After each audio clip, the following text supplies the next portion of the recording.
For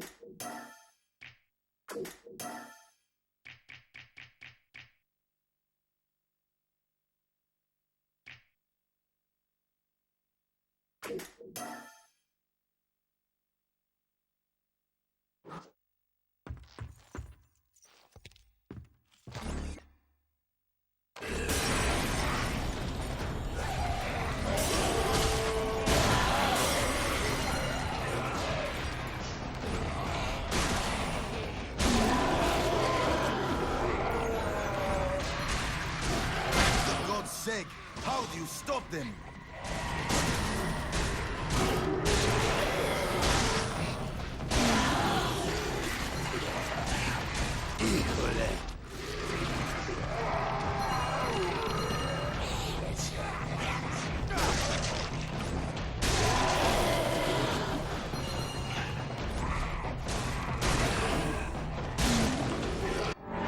Imbecile!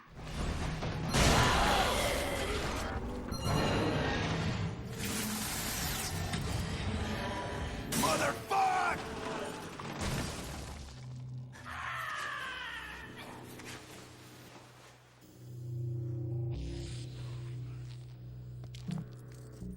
The legend of the Stinky Crow.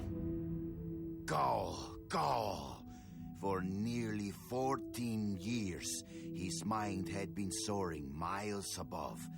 But Elliot Thomas was still stuck down on Earth in the boring town of Sinchester. Sinster. What? It's pronounced Sinster. How do you know? My cousin's from Sinster. Never mind. Keep going. Alone in his treehouse, he glued feathers to his wingsuit, readying himself for the day he would join the Phoenixes and Quetzalcoatlus in the sky. "Dinner time," cried his mother from their house across the yard. Elliot sat at the center of the table. A TV dinner was challenging his BO as the dominant smell in the room. On his left, his mother yammered about her day at the ER. On his right, his father was absorbed in his smartphone. As for Elliot, his eyes were fixed on the ceiling fan, the most fascinating personality within a 10-foot radius. In homeroom the next day, Justin Schmakovsky threw a crappy paper airplane at him. Within seconds, Elliot had built a superior vessel. He stood up on his chair and swiftly launched the Papierflieger. What? At his unsuspecting enemy. Go, Papierflieger, go! Zoom, splort. The marvel of paper aviation lodged itself in Justin's tender eyeball. "Mr. Thomas," bellowed their teacher, "go to the principal's office." Later that day, Elliot was cooing quietly to himself as he bought a candy bar in the lobby. Casey Wichtitz was smoking nearby and sneered at him. "You'll never fly, Stinky Crow," she laughed.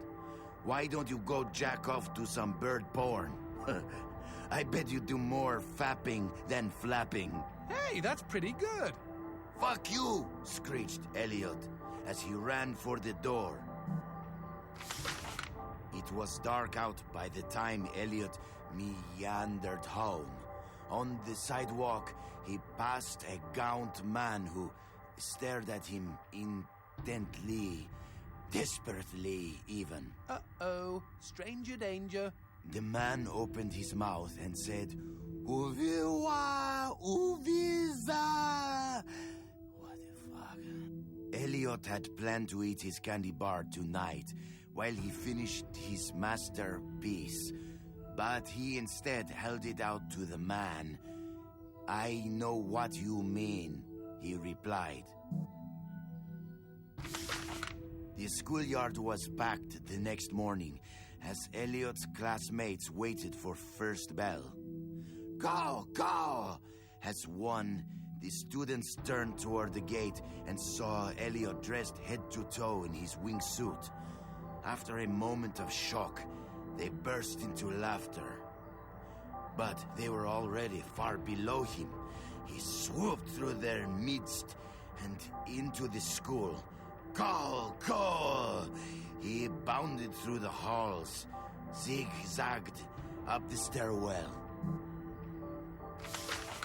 Go! The school let out a collective gasp when they saw a stinky crow on the roof. With a triumphant snap, he spread his wings, and a moment later, he had leapt. The next 2 seconds were the most beautiful of Elliot's entire life. He could feel their eyes upon him. He was flying, and their awe was keeping him aloft. 10 minutes later, as guidance counselors wiped bits of Elliot off sobbing students, and the police struggled to piece together the story you are reading now, Elliot's teacher looked down at the wreckage of the boy on the pavement and never forgot what he saw. One bloody hand had formed a peace sign. The other was giving him the finger. It's like an Alanis Morissette song. The end. Okay, lovely. I don't think I'll sleep for weeks. Quidad, cojones.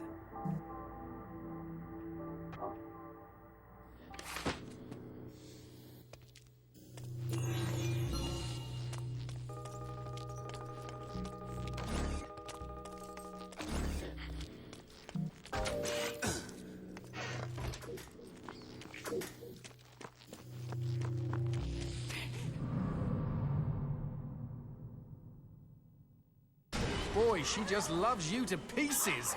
Run!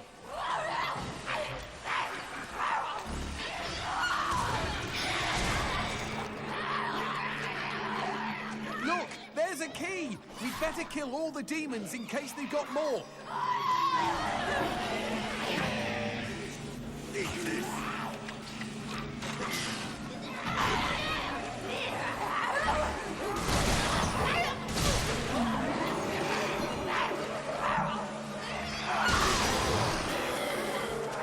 Into the house, quick!